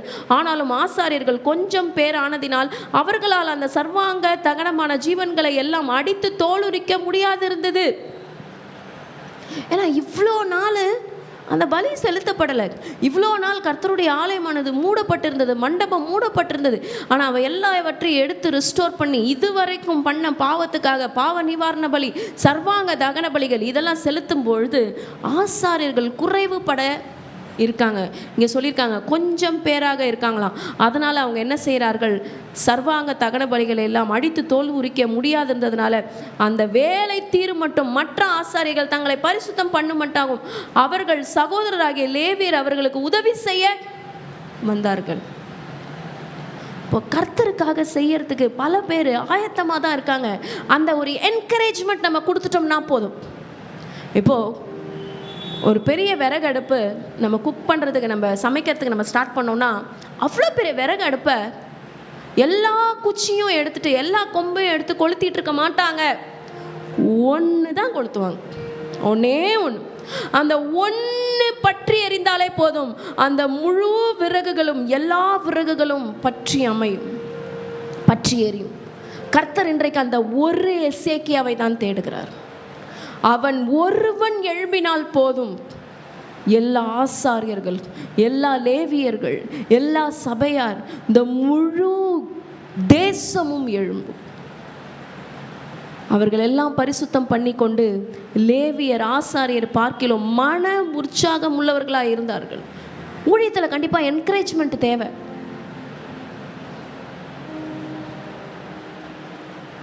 உதவி செய்ய வராங்க. பல பேரை மினிஸ்ட்ரியில் இன்வால்வ் பண்ணுங்க. நிறைய ஊழியங்கள் இருக்குது. நம்மளுடைய சபையில் 20 விதமான ஊழியங்கள் இருக்குது. செல் குரூப் ஊழியம் இருக்குது. எங்கால் சிறு பிள்ளைகள் மத்தியில் ஊழியம் இருக்குது. சிறு பிள்ளைகள்லேயே அவுட்ரீச்சஸ் இருக்குது. வெளியில் போய் நடத்துகிற சிறு பிள்ளைகள். ப்ரைஸ் அண்ட் வர்ஷிப் மினிஸ்ட்ரி இருக்குது. மியூசிக் மினிஸ்ட்ரி இருக்குது. ஐடி இருக்குது. வீடியோ இருக்குது. சமைக்கிற ஊழியம் இருக்குது. சுத்தம் பண்ணுகிற ஊழியம் இருக்குது. அஷரிங் வரவேற்கிற ஊழியம் இருக்குது. இந்த வென்யூவை, கர்த்தருடைய இந்த ஆலயத்தை மெயின்டைன் பண்ணுற ஊழியம் இருக்கிறது. ஓஎம்ஆரில் தமிழ் ஊழியம் இருக்குது. ஓஎம்ஆரில் ஆங்கில ஊழியம் இருக்குது. ஆவடி ஊழியம் இருக்குது. தெலுங்கு ஊழியம் இருக்கிறது. வேதத்தை வாசிக்கிற ஊழியம் இருக்கிறது. கான்கால் ஊழியம் இருக்கிறது. இந்த ப்ரொக்ளைம் ப்ரே அண்ட் ப்ரைஸுங்கிற ஊழியம் இருக்குது. டிரைவிங், ஆண்டவருடைய பிள்ளைகளை டிரைவ் பண்ணிட்டு கூப்பிட்டு போகிற ஒரு ஊழியம் இருக்குது. இது இல்லாமல் பல ஊழியங்கள் இருக்கிறது. காட்டேஜ் மினிஸ்ட்ரிஸ் இருக்குது. ஹவுஸ் விசிட்ஸ் இருக்கிறது. அப்போ இதை எல்லாவற்றையும் செய்ய அவர்களுக்கு ஒரு வாய்ப்பை கொடுக்கணும். அவர்களை கொண்டு வந்து ஆண்டவரோடு கூட இணைக்க நம்ம ஒரு பாலமாக அமைய வேண்டும். இந்த எசேக்கியா ஒரு பிரிட்ஜ் பண்ணார். கர்த்தரை உறுதியாக பற்றி கொண்டு ஜனங்களையும் ஆசாரியரையும் லேவியரும் இத்தனை நாள் தூசியாக கிடந்த ஆலயத்தை தட்டி சுத்தம் பண்ணி எல்லா பழுதெல்லாம் போக்கி அதை சுத்தமாக்கினது மாத்திரம் இல்லாமல் ஆவிக்குரிய ரீதியாக துதி எழும்புது. கர்த்தருடைய ஆலயத்திலிருந்து ஜபங்கள் போயிட்டே இருக்கணும். கர்த்தருடைய ஆலயத்திலிருந்து துதி சத்தம் எழும்பிக்கிட்டே இருக்கணும்.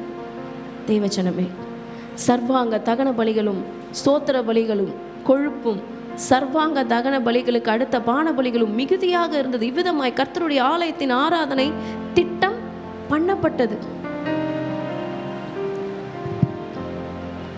இன்றைக்கு இந்த கடைசி வசனம் சொல்லுகிறது, தேவன் ஜனத்தை ஆயத்தப்படுத்தினதை குறித்து எசேக்கியாவும் ஜனங்கள் எல்லாரும் சந்தோஷப்பட்டார்கள். இந்த காரியத்தை செய்யும்படியான யோசனை சடுதியாய் உண்டாயிற்று. நாம் ஜனங்களை ஆயத்தப்படுத்த வேண்டிய பொசிஷனில் நம்ம இருக்கோம். கர்த்தர் நமக்கு ஞானத்தை கொடுத்திருக்கிறார், பலனை கொடுத்திருக்கிறார், சந்தர்ப்பங்களை கொடுத்திருக்கிறார். எதற்கு? அவருடைய ஆலயத்திற்குடைய காரியங்களை ஆயத்தப்படுத்தும் படிக்கு தேவனாகிய கர்த்தர் நமக்கு பல சந்தர்ப்பங்களை கொடுத்திருக்கிறார். Let's rise up on our feet. ஆண்டவருடைய சமூகத்தில் நம்ம எழும்பி நிற்போம். அவரை நோக்கி ஸ்தோத்தரிப்போம். இன்றைக்கு அவருடைய சமூகத்திலிருந்து துதி சத்தத்தை எழுப்புவோம். தேவனாகிய கர்த்தர் சிங்காசனத்தில் வீற்றிருக்கிற பரிசுத்தராய் அவர் இருக்கிறார். சேனைகளின் கர்த்தர் நீர் பரிசுத்தர், சேனைகளின் கர்த்தர் நீர் பரிசுத்தர். அப்பா, இந்த ஆலயத்திலிருந்து உம்மை துதிக்கிற சத்தம் தூபம் போல எழும்பிக் கொண்டிருக்கிறதப்பா. இது உம்முடைய சமூகத்தை வந்து எட்டற்றும். இங்கிருந்து எழுப்பிக் கொண்டிருக்கிற எல்லா ஜபங்களும் உம்முடைய சமூகத்தை வந்து எட்டட்டும் அப்பா. சேனைகளின் கர்த்தர் பரிசுத்தர், சேனைகளின் கர்த்தர் பரிசுத்தர்.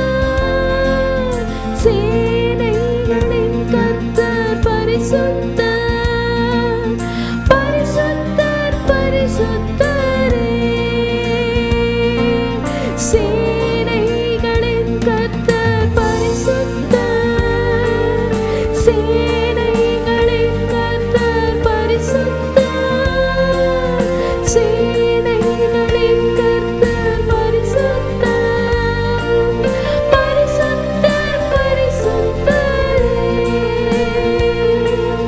பரிசுத்தர் பரிசுத்தரே.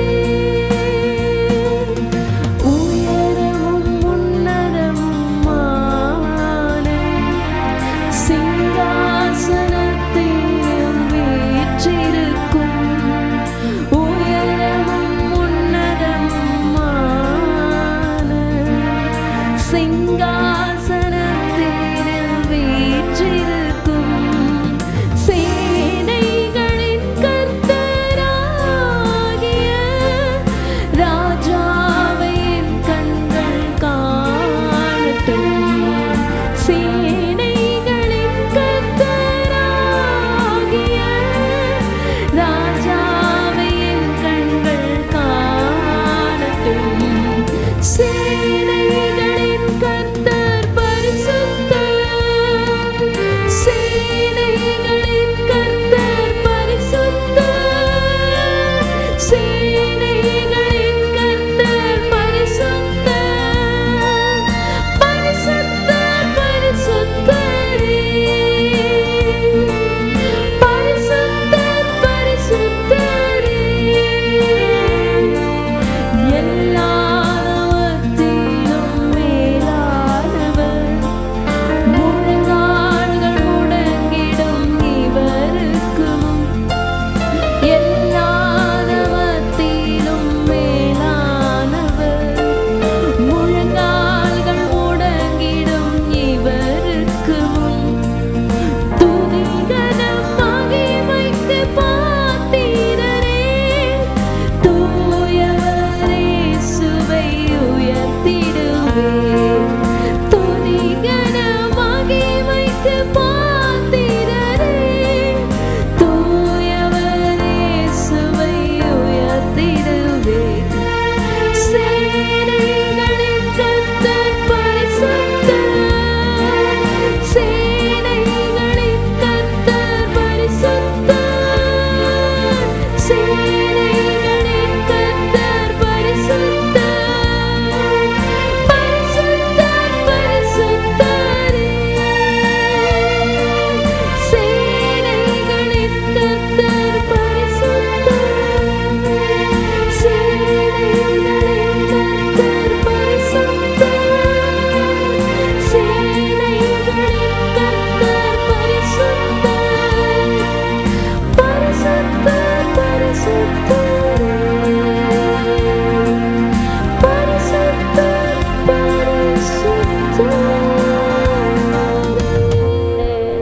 அப்பா பிதாவே உமக்கு நன்றி செலுத்துகிறோம்.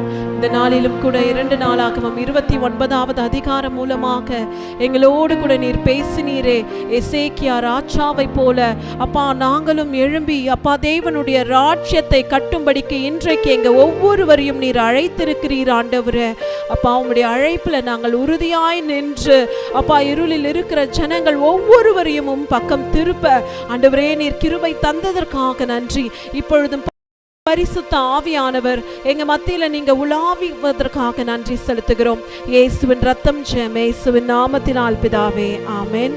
2 நாளாகவும் 29வது அதிகாரம் 15வது வசனம். தங்கள் சகோதரரை கூடி வர செய்து பரிசுத்தம் பண்ணி கர்த்தருடைய வசனங்களுக்கு ஒத்த ராஜாவுடைய கற்பனைகளின்படியே கர்த்தருடைய ஆலயத்தை சுத்திகரிக்க வந்தார்கள்.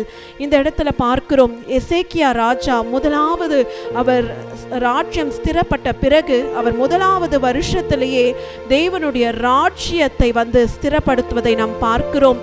ஆண்டவருடைய வசனம் எப்படியாய் சொல்லுகிறது புதிய ஏற்பாடுல, முதலாவது தேவனுடைய ராஜ்யத்தையும் அவருடைய நீதியை தேடுங்கள் என்று இங்கே எசேக்கியா ராஜா அதுதான் செய்கிறார். அவர் ராஜாவான பிறகு அவருடைய ராஜ்ய பாரத்தை ஸ்திரப்படுத்த எந்த பிரயாசமும் அவர் எடுக்கவில்லை. தேவனுடைய ராஜ்யத்தை கட்டும்படிக்கு அவர் முயற்சிகளை எடுக்கிறார். அவர் ஆசாரியர்களையும் லேவியரையும் கூடி வர செய்து அவர்களை பரிசுத்தப்படுத்தி கொள்ள அவர் சொல்லுகிறார். அது மாத்திரமல்ல, அவர்களுடைய சகோதரர்களையும் கூடி வர செய்து இன்றைக்கு அவர்களை பரிசுத்த பரிசுத்தப்படுத்திக் கொள்ளும்படிக்கு அவர் கட்டளை கொடுக்கிறார். காரணம், தேவனுடைய ஆலயத்தை சுத்திகரிக்க வேண்டும் என்று. இன்றைக்கும் கர்த்தர் நம்மையும் அவருடைய ஊழியம் செய்யும்படிக்கு நம்மை அழைத்திருக்கிறார். இன்றைக்கு நாம் தான் தேவனுடைய ஆலயமாய் இருக்கிறோம். இன்றைக்கு நம்மிடத்துல அப்படிப்பட்ட பரிசுத்தம் நம்மிடத்துல காணப்படுகிறதா, இல்ல ஆண்டவருக்கு பிரியமில்லாத காரியங்கள் ஏதாவது நமக்குள்ளாய் இருக்கிறதா என்பதை நம்ம ஆராய்ந்து பார்க்க வேண்டும். நாமும் கூட அநேக நேரத்தில், நானும் என்னுடைய சாட்சியை நான் பகிர்ந்து கொள்ள விரும்புகிறேன். ஊழியத்திற்கு வந்த பிறகு கூட அநேக நேரத்தில் எனக்குள்ளே வந்து அநேக கோபங்கள் இருக்குது, கசப்புகள் இருக்குது, ஆண்டவருக்கு பிரியமில்லாத காரியங்கள்லாம் சில நேரத்தில் என்னிடத்துல காணப்படும். அந்த நேரத்தில் ஒவ்வொரு நாளும் ஆண்டவரை உம்முடைய ரத்தத்தினால் கழுவி சுத்திகரியும் என்று அதை ஓவர் கம் பண்ணுறதுக்கு ஆண்டவர் வந்து ஒரு தடவையும் எனக்கு பலன் கொடுப்பார். இந்த நாளிலும் கூட அப்படிப்பட்ட காரியங்கள் நம்மளை ஆட்கொள்ளாதபடிக்கு இப்போ நம்ம ஆண்டவர் சமூகத்தில் நம்ம ஜெபிக்க போகிறோம். இன்றைக்கு நாம் பரிசுத்தப்படுத்தி கொள்ளும் போது நாளைக்கு தேவனுடைய மகிமையை நம்மால் காண முடியும். அது மாத்திரமல்ல, நாம் நம்முடைய பரிசுத்த ஸ்தானத்தில் நின்று தேவனுடைய ஊழியத்தை செய்யும் போது தான் யார் யாரெல்லாம் இருளில் இருக்கிறார்களோ அவர்களையும் தேவனுடைய ராஜ்யத்திற்கு நேராக நம்ம திருப்ப முடியும். இந்த வேளையிலும் கூட நம்ம பரிசுத்த ஆவியானவரை நோக்கி பார்த்து நம்ம அவர்கிட்ட கேட்போமாம், ஆண்டவரே உம்முடைய விலையேற பெற்ற உம்முடைய ரத்தத்தினால மீண்டும் ஒரு விஷயங்களை கழுவி சுத்திகரியுங்க. எங்களிடத்துல ஏதாவது அசூசி காணப்பட்டா அப்பா நீங்க இப்பொழுது அவைகளை தூரம் எடுத்து போட்டு எங்களுடைய ஸ்தானத்துல நிற்க எங்களுக்கு உதவி செய்யுங்க. எசேக்கியா ராஜாவை கொண்டு ஒரு பெரிய எழுப்புதலின் ஆவியை நீர் ஊற்றினீரே, அந்த தேசம் முழுவதுமாய் ஆண்டவரே எழுப்புதலுக்கு நேராய் நடத்தினீரே. இன்றைக்கு என்னை கொண்டு என்னுடைய சன்னதியை கொண்டு இதோ முழு தேசத்தையும் ஆண்டவரே உம் பக்கம் திருப்ப கிருபை தாரும் என்று அவரிடத்துல நம்ம கேட்போமா?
பரிசுத்த ஆவியானவரே, அப்பா உம்முடைய விலையேற பெற்ற ரத்தத்தினால எங்களை சுத்திகரிங்கப்பா.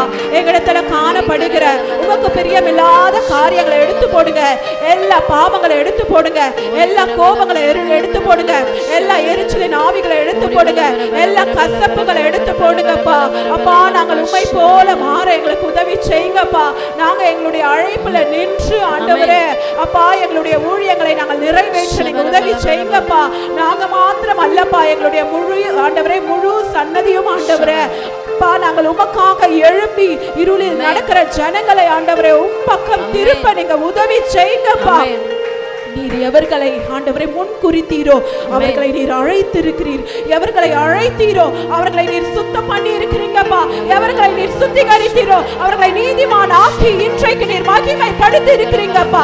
நாங்க எங்களுடைய ஸ்தானங்கள்ல நின்று ஆண்டவரே அப்பா உங்களுடைய ராஜ்யத்தை கட்டுகிற கிருபையை மாத்திரம் எங்களுக்கும் அப்பா எங்க அப்பா சபைக்கும் எங்களுடைய குடும்பங்களுக்கும் நீர் தந்து கடைசி வரைக்கும் எங்க கரத்தை பிடித்து நடத்துங்கப்பா. உங்க கரத்துல நாங்க விட்டு கொடுக்கிறோம். இயேசுவின் ரத்தம் இயேசுவின் நாமத்தினால் பிதாவே, ஆமென்.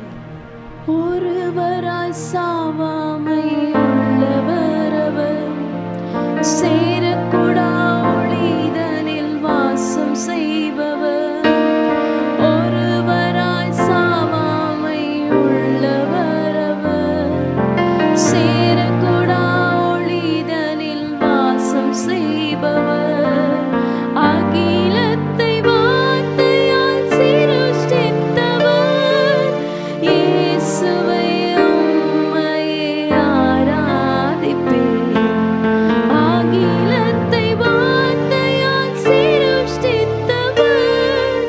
இயேசுவை உம்மையே ஆராதிப்பேன். சேனைகளின் கர்த்தர் பரிசுத்தர். சேனைகளின் கர்த்தர் பரிசுத்தர்.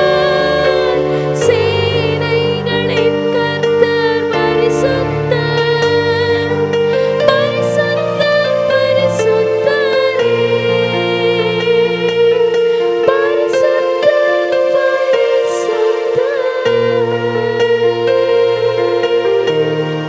Dear children of God, be not now negligent. குமாரரே, இப்பொழுது அசதியாயிராதேயுங்கள். நீங்கள் கர்த்தருக்கு பணிவிடை செய்யும்படி அவருக்கு முன்பாக நிற்கவும், அவருக்கு ஊழியம் செய்கிறவர்களும் தூபம் காட்டுகிறவர்களுமாய் இருக்கவும் உங்களை அவர் தெரிந்து கொண்டார். இன்றைக்கு இந்த கர்த்தருடைய தேவ வார்த்தை நமக்கு நேராக கடந்து கொண்டு வந்து நம்மை பலப்படுத்துகிறது. For the Lord hath chosen you to stand before him. ஆண்டவர் நம்ம ஒவ்வொருவரையும் அவருக்கு முன்பாக நிற்கும்படிக்கு நம்ம சூஸ் பண்ணிருக்காராம். எத்தனையோ பேர் இருந்தாலும் கர்த்தர் உங்களை தெரிந்து கொண்டிருக்கிறார். To serve him. God has chosen you to serve him, and that ye should minister unto him and burn the incense. கர்த்தர் என்றென்றும் நம்மோடு கூட இருக்கும்படிக்கு அவர் வந்து நுகரும்படி தூபம் காட்டுகிறவர்களாகவும் ஊழியம் செய்கிறவர்களாகவும் நாம் இருக்கும்படி கர்த்தர் நம்மை ஆசீர்வதிப்பாராக. இந்த ஆசீர்வாதம் நம்ம மேல, நம்முடைய குடும்பத்தின் மேல, நம்முடைய சபைகளில் இருக்கிற ஒவ்வொரு குடும்பத்தின் மேல வரட்டும். ஊழியம் செய்யாத குடும்பமே இல்லை என்று நம்முடைய சபையில எல்லா குடும்பங்களும், ஒவ்வொரு குடும்பத்திலையும் ஒவ்வொரு ஊழியத்தை பொறுப்பெடுத்து நடத்த ஒவ்வொருவரையும் தேவனாகிய கர்த்தர் எழும்ப செய்வாராக.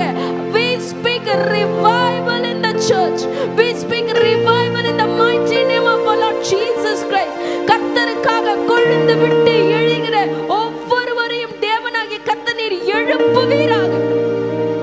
1517 ஆண்டு 31 ஆகஸ்ட் தேவனாகிய கர்த்தர் மார்ட்டின் லூத்தர் மூலமாக ஒரு பெரிய மறுமலர்ச்சி இந்த உலகத்தில் ஏற்படுத்தினாரே.